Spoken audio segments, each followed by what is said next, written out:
people as possible go vegan.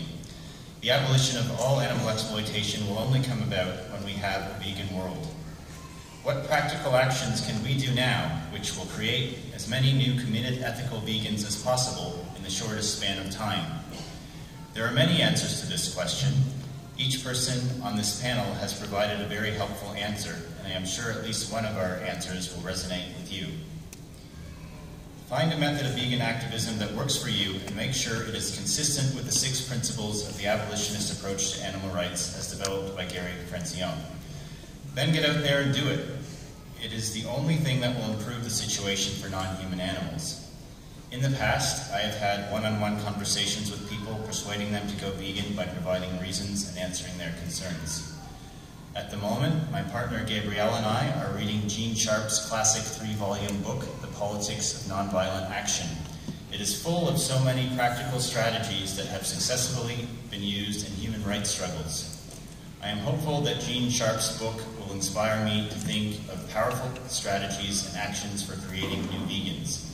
Again, the book is Gene Sharp's The Politics of Nonviolent Action, and it comes in 3 volumes. The practical grassroots strategy for vegan education that I am presenting to you today is something I've been interested in for a long time. I would like to have an all-in-one podcast, vodcast, and FM radio show.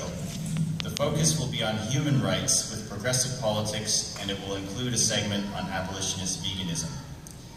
The idea is to avoid having an explicitly vegan show for the purpose of attracting as many non-vegans in the audience as possible. If the show had 4 segments, there would always be one segment that clearly and powerfully argues for ethical veganism from the abolitionist approach. The placement of that vegan segment would always vary from show to show to keep the audience guessing. Hopefully, the human rights theme of the show as a whole would draw in progressively minded non-vegans who are receptive to the abolitionist vegan message. There are many podcasts, podcasts, and YouTube channels that attract millions of listeners and viewers. Some of them are about video games and other mindless pursuits, and some of them are about serious progressive politics. They have very large global audiences. The kind of broadcast that I'm talking about would start out very small and hopefully attract a larger audience over time. Local community radio stations are often happy for people to get broadcasting training and start new shows. Those same FM radio shows can then double as podcasts or vodcasts. Even though I am shy, and even though I am far from the greatest vegan educator out there, I have had success helping people go vegan. If I can do it, anyone can do it.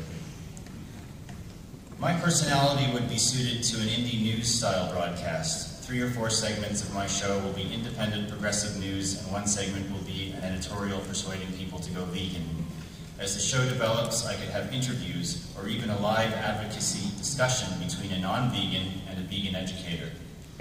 That's what I have in mind for my show, but if you did your own broadcast, you could make it into anything you want it to be, anything you're passionate about.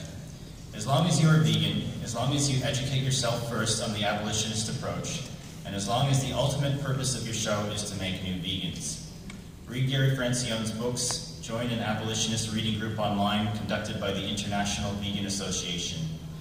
After you have a better understanding of what the abolitionist approach to animal rights actually is, you will then be ready to start doing your own grassroots activism. It could be a podcast, or it could be any of the good ideas my fellow panelists are talking about today. Further inform yourself about the abolitionist approach, and then go out there and become a vegan educator. Help us build a vegan world. Thank you.